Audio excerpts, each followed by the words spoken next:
Hey guys, welcome back to the show where we discuss the truth here of psychology. What is really going on in between your two ears? Figure it out, make sense of it, make sense of all the seemingly conflicting emotional information that you receive so you can go on to make the decisions you want to make and live the life that you want to live. You know, it's interesting. Never before have we known more about dieting and all the different variables that can contribute to whether we gain weight or lose weight. We know more, way more than we've ever known before, yet at the same time, we're really unhealthy. I wonder what could be going on there. You know, never before have we maybe, I don't know if we've learned more about or known more about making money, but never before have there been more avenues for making money for different people, you know, with different backgrounds, different skills. Never have there been more avenues for doing that. Yet, I mean, what percent of the people still live paycheck to paycheck? And I could say, you know, in relationships with friends, I mean, you know, you can, at your fingertips is all the information you will ever need about relationship dynamics, you know, whether with friends or, you know, with a girlfriend or boyfriend, you know, what to do on a first date, what to do on the 10th date, what to do 2 years in a relationship. What even is a relationship? What's the nature of men? What's the nature of women? I mean, there's so much great information about all this out there, yet there's still an incel issue, or maybe, yeah, there's an incel issue and a whole bunch of other relationship issues. You know, is the problem information? Do we need more facts, or do we need a way to, in a sense, make sense of those facts? You know, same thing with psychology.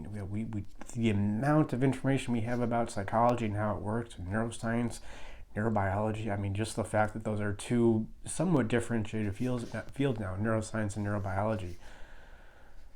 Well, there's just so much information out there, but can we make sense of it? Can we give it form? You know, can we give it a proper format for its expression? Well, that's a completely different issue, and that comes down to how well, you know, you have been able to manage your emotions, how well you can understand your own psychology, so you can actually make use of all the great information that's out there. You know, if you want to lose weight, yet at the same time that there is a very specific payoff, a very specific emotional payoff that you receive from eating a lot of Oreos, for instance. I know that's a favorite example around here.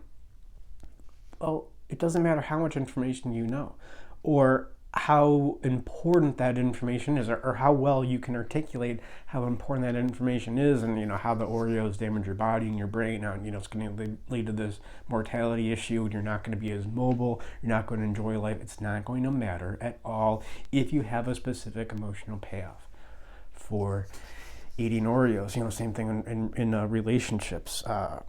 Yeah, you can read How to Influence Friends and Influence People 50 times, and I think that's part of the problem, because the title of that book that has influenced so much of how we conduct relationships now is you have to win friends and influence people, not, I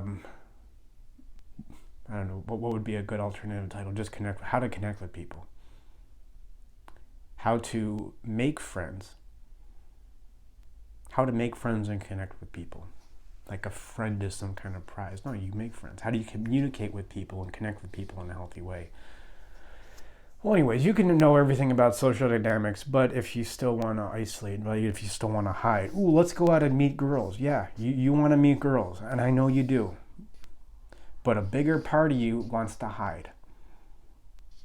Otherwise, you wouldn't need to psych yourself up to go to meet girls. You know, same thing with money, right? I mean, if there's just this emotional lack that if you get to a certain amount in your checking account or savings account, it's $10,000, like just a part of you comes up, I need to hurt myself.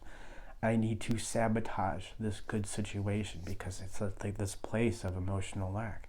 And until we understand the psychology behind all these things that are ultimately symptoms, whether it's your health, your social relationships, your money, this is all a symptom. Until we understand the cause, right? The psychological issues that give way to these symptoms. It doesn't matter how much information we have. Right? We're just going to be beating our heads against the wall, and life will seem way more difficult, way more complex and difficult than it already is. It is difficult. but it doesn't need to be as difficult as it is, and we can make it less difficult by rendering it way more simple. And that's what we can help you with here. Speaking of how to win friends and influence people, I got a great question about actors and whether they can be psychologically healthy. So this question is in two parts. This listener speaks of scenes in which an actor can tap into certain emotions, certain fake emotions for the sake of a performance. Is that healthy? And I guess in general, is acting a healthy profession, or can actors be healthy? And I think the short answer here is yes, actors can definitely be healthy, but I understand where this question is coming from. Is acting is a psychologically precarious profession. So an actor can be healthy, yes, but I think the work that most actors would need to do in order to be healthy, the work that they would need to do in order to be healthy, in order to do their profession well and still be healthy, a lot of them simply don't do. So, yeah, I do think actors can be healthy. So so let's just do 3 reasons, like 3 reasons why actors are more likely to be unhealthy. The first one is, I think there's this thing called a validation feedback loop, which a lot of actors get wrapped up into. The second thing is, method acting, I think, is not inherently unhealthy, but the way that it's practiced is typically unhealthy. And then I think there's just a lot of stress from status. So let's get into it. I mean, the first thing is there's this validation feedback loop that I think a lot of actors have. I don't really know a lot of it. I mean, I've known of actors. I've been somewhat friends with them, and they've told me about just the way actors are in general, the way acting schools are, like conservatories, the way those schools are in general, how they operate. And, it just validates everything that I kind of believed, is actors have this thing where they perform to get validation, and they've been doing it for a long time. They've been doing it for such a long time that they don't even know that they're doing it anymore. And so what happens is this leads to a poor sense of self, because there's very little interest in what you as the actor wants. It's, what do I need to do? How do I need to perform, right, in order to get a certain response, in order to get a certain, validation from other people. And, this can start way back probably when the child is 8, 9, 10 years old. They don't have a sense of self. The way they get their sense of self is to perform, and they realize that, wait, for whatever reason, maybe temperamentally, emotionally, just the way that you are constituted as somebody who's predisposed to be a good actor, you can get really good responses from people around you, from adults. The kind of reaction you can get from adults is a way better reaction, on just a bunch of different imperceptible levels than getting an A on a spelling test. So you will perform to get certain feedback from people around you, which all children do. All children do to some degree, but I think the way that acting is, right, it's inherently a performance. Right, that just carries over into adulthood. The great example of this is Jim Carrey in that documentary about how he became Andy Kaufman for that Man on the Moon movie. And people are saying, oh, Jim Carrey's a dick. And I don't think he's a dick. I just don't think he has a sense of self. And so when you don't have a sense of self, it's much easier to, you'll say, channel the spirit of Andy Kaufman. Channel who he is, because you don't have, right? Because you've never really done that work necessary for creating a sense of self, because you've always just been concerned with whether you get applause, whether you get the right kind of validation from people. And you're just way more inherently tuned in to what other people want than what you want. So you're going to do what other people want. So you don't have a sense of self. And part of that, what this listener brings up in this question is, tapping into, this was characterized in a really funny way in that movie, Team America, where Gary, the actor, right, the reason he could get to such a real place acting is because he thought back of this time when they went to the zoo and his brother was eaten by the gorillas or something. It was such a painful, that's where he had to go to emotionally. But I think actors do that. And that's probably, that would tend to be unhealthy, I would say.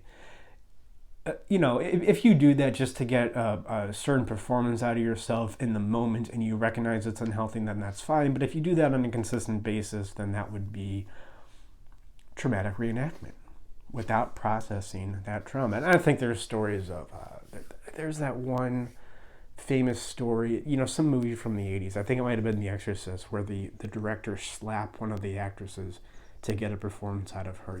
Like just to put her in a certain physiological state, because that's the state she needed to be in to give a certain performance, is the state of, whatever you're in when you get slapped. It's some kind of like stress, adrenal response. So he slapped her and he got a good performance out of her for that moment. I think that's fine to do, in very like acute, short-term instances, but long-term, yeah, I mean, it's just not healthy to fake emotion. Like it's unhealthy to fake anything. I mean, like, sorry about all my Gen Xer references, but like those two Gen X kids in that Simpsons episode Horrorpalooza, when he says, when one of the Gen Xer kids says to the other one, "Oh, the cannonball guy, he's really cool." And then the second one says, "Are you being sarcastic?" And the first one says, "I don't even know anymore."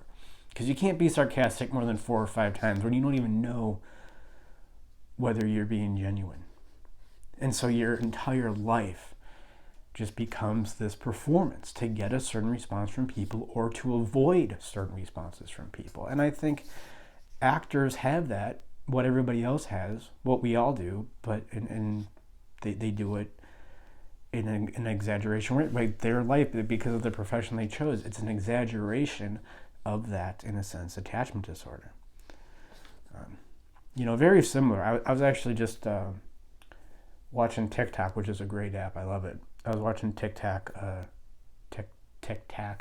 couple weeks ago, and there's this guy giving a performance. He was doing an impression. I forget what the impression was. It was like the impression of a girl driving a car, and it was freakishly good. His impression of some girl driving a car, or like the thoughts in some girl's mind, like himself doing an impression of a girl. It was crazy how good it was. Just the accuracy of this impression. I didn't like it though, because I got the sense that this guy was tuned out on opiates, and that's why he was able to do the impression so well. Because he just had no feeling of who he was. He could just become somebody else, because he's a zombie. So he can take on, just the most imperceptible affectations of a girl driving a car that most of us wouldn't be able to do, because we're more likely to have a sense, we have a healthier, stronger ego, a stronger identity. It's just, there's a whole other point of people who are good at impressions, a little bit strange. Like there's that one guy in Portlandia, I forget his name. He's really funny, and he just makes funny faces, but I just get the sense that he's a very strange man, because he's so good at impressions. Anyways, the second reason why I think actors tend to be unhealthy, or why acting is a more precarious profession for your mental health, is method acting, which I kind of got into before. I don't know if faking emotions, or doing what Gary does in Team America, going back and looking at traumatic. I don't know that much about acting, but method acting, what Daniel Day-Lewis does, when you become the role, right? Like I think on the set of Lincoln, Daniel Day-Lewis, he was on the call sheet as Lincoln. You could only call him Mr. President because he had a staying character. This is easier to do. I think that the main issue here with actors is the first thing I brought up, is they have this validation feedback loop that really gets ingrained, and they just don't know how to be anything else. It just feels normal for them. Like not having a sense of self feels normal, like the fish in the water. Like what do you mean? What's water? How do you even, like Heath Ledger, another guy who went method for the Joker in The Dark Knight, famously, and he ended up dying because, he was drinking beer and taking Xanax.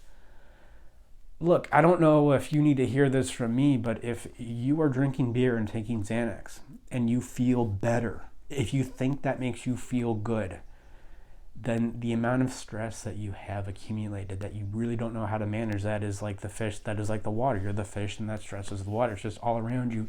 You don't even know anything else. The amount of stress that you have is just unbelievable at that point. And that's why we have rehabs, just remove you from life, just to just get some semblance of what reality is back into your psyche. Some kind of foothold there, some kind of psychological foothold for you, so you can go on and build some kind of identity.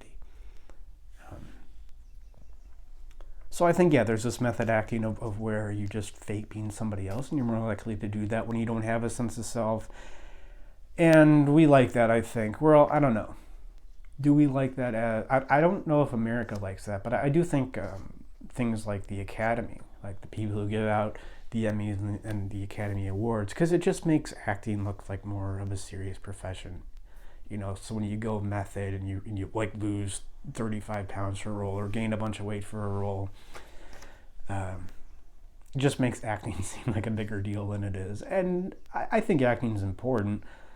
I'm not like so blue collar that I can't see the value in it.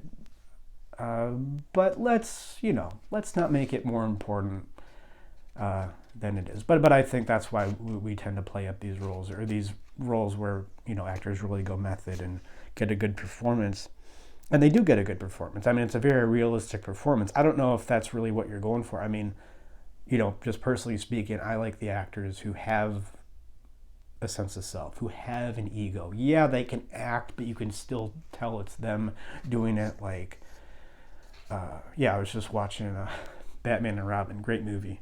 I mean, it gets a bad rap for being, really campy. But I think that's the point. It's campy and it's fun. And then, especially with Batman, I guess superhero movies in general, they just got really gritty and had to get all serious. No, it's not. They're just fun. It's for 12-year-olds. It's supposed to be fun. Anyways, George Clooney's playing Batman. And he can't play Batman because he's just George Clooney, because he's always himself. I think it's the same thing with, Mark Wahlberg. Another great example of that. Nicolas Cage, right? Another example of that. Brad Pitt, I think he's always just kind of Brad Pitt, which is good. I mean, that's who he is. And of course, famously, to an egregious amount, is William Shatner. William Shatner is always William. He is one of the most affected actors, which I think is, I like that. If you get so far in a role that you can't even be somebody else, is that even acting anymore? I don't know. So, part of it is trying to make acting be a real profession, or more serious, or more intense, or like more important than it really is, which I'm not saying it isn't important. That's why we latch on and lionize actors so much, is because they're on screen portraying emotions that, we never see portrayed from the people closest to us, from the people who we love.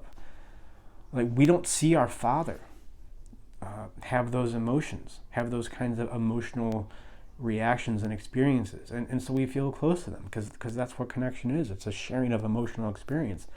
So is it any wonder why people feel closer to some famous actor than they do their own father? Well, no, it's not. It makes total sense.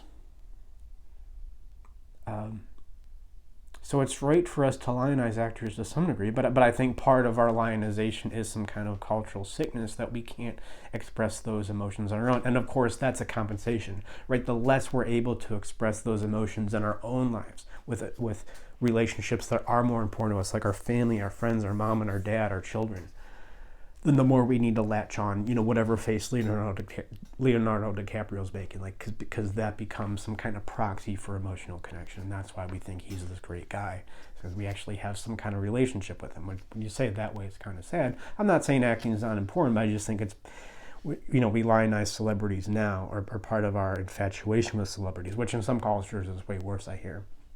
But our infatuation with celebrities is because we lack that. We lack that in our own lives, So, it's a way to be taken seriously. You're more likely to do it when you're in this validation feedback loop and you don't have a sense of self. But yeah, I got kind of sidetracked. So that's method acting, which I think, used in certain, specific situations. I think it's probably helpful to do if you're an actor, I would imagine. But overall, if that becomes your way of life, I mean, that's more of an indication of the validation loop that you're in. And then the other reason why I think actors tend to be unhealthy is, just the stress from the status. I mean, this listener, her question is about screen actors, I think. Actors who, get Emmys, get Oscars, like a Screen Actors Award show kind of actors. I mean, these are people who have extremely high status, and, status that we can't really comprehend. Recently, or somewhat recently, the fiasco between Will Smith and Chris Rock, and just the way that slap was scrutinized, and how Will Smith's personal life was scrutinized because of that. I mean, I think most people, if they were subjugated to that level of scrutiny in their personal life, it would just turn them inside out. It would just be awful. A lot of people wouldn't be able to take it. They would end up killing themselves. That level of scrutiny. Just taking apart, frame by frame, your face and what it means about your relationship. Oh God, I mean, that's awful, and that's a lot of stress. Status is great because, status gives you things, but it also takes things away, or there are some downsides of status, and one of the main downsides is stress. It causes a lot of stress, and it's at the foundation of fear of success and fear of failure. We think these are two different things, but ultimately they're just two different symptoms of the same problem, and that is fear of exposure, right? I don't want other people to see me. Yes, I want to start a business. I want to start, I'm a lawyer. I'm going to make it and start my own law practice. I want that, but at the same time, I don't want people to see me. I don't want people to criticize me. And if it's like a 51-49%, ratio between those two drives, you're just going to be stuck. Call it whatever you want, whether it presents as procrastination, self-sabotaging behavior, just feeling stuck, feeling some kind of existential crisis. It'll present in a bunch of different ways, but ultimately there are parts of yourself that you don't want people to look at and you don't want people to comment on, right? So you remain stuck. Same thing if you want a girlfriend or you want a boyfriend. Yes, I know you want those things, but if you say you've been wanting those things for the last 6 months and nothing's really changed, then I can reasonably say that you would rather remain anonymous. You would rather remain unseen. Yeah, you want to go talk to that girl. Yet at the same time, you don't want her to see you. So what do? You just kind of lower your head and walk by her, right? Same thing with losing weight, what I was talking about. Same thing with losing weight. I mean, what if you lost weight? What if you're overweight and you lost weight? Well, then people will comment on your weight. People will say, oh, you look great. Or, oh, that's awesome that you lost weight. Acknowledging the pain you must have been in order to get to the place where we had to lose weight, because it's very difficult to do that. We have to get to this place of desperation to make a radical change in our life, like losing a bunch of weight, and you don't want people to see that you may have gotten to that place. So then you don't lose weight. So I guess that's just another way of saying that's another reason why actors, especially the actors that we know of, right? Because this listener, she's not talking about the actors at her community theater. She's talking about specifically actors who go up and, get awards. So, the takeaway here is, this is issues that actors have, but this is issues that we all have. It's just exaggerated in actors. So any problem that an actor has, whether it's we can look at the stress from status issue. We got to look at the validation feedback loop. Now, not a lot of us have the validation feedback loop enough to get to the place where we lack an identity, where we can be like Jim Carrey and channel the spirit of Andy Kaufman, so to speak. But we have problems with validation. We have problems shutting down who we are for the sake of getting a certain response from other people, or avoiding a certain negative response from other people. Very same It's different, but it's similar, right? Do you want validation, or do you want to avoid certain emotional states in other people? Yes, you want to be genuine. Yes, you want to express yourself. But at the same time, when you're with your dad, you don't want him to feel certain emotional states. So you're going to shut down. You're going to shut down, and you're going to end up performing. You're going to end up method acting. You're going to end up faking emotions. You're going to end up being like the sarcastic Gen Xers in Homer Palooza. Are you even being genuine? You don't even know anymore. You've been being disingenuous for such a long time, and it was adaptable for a while. But you've been doing it for such a long time that you don't even know what's real. You don't even know what you really believe, and so you have an existential crisis, and you really want to figure this out, and that's what we can help you with here. How to really understand how your emotions work. Really understand where your actions come from. So if you are stagnated in a certain area, let's get clear. Let's get unbelievably clear about exactly why that is. Not the symptom. I don't care about the symptom so much. The symptom's different, but the cause is usually pretty similar.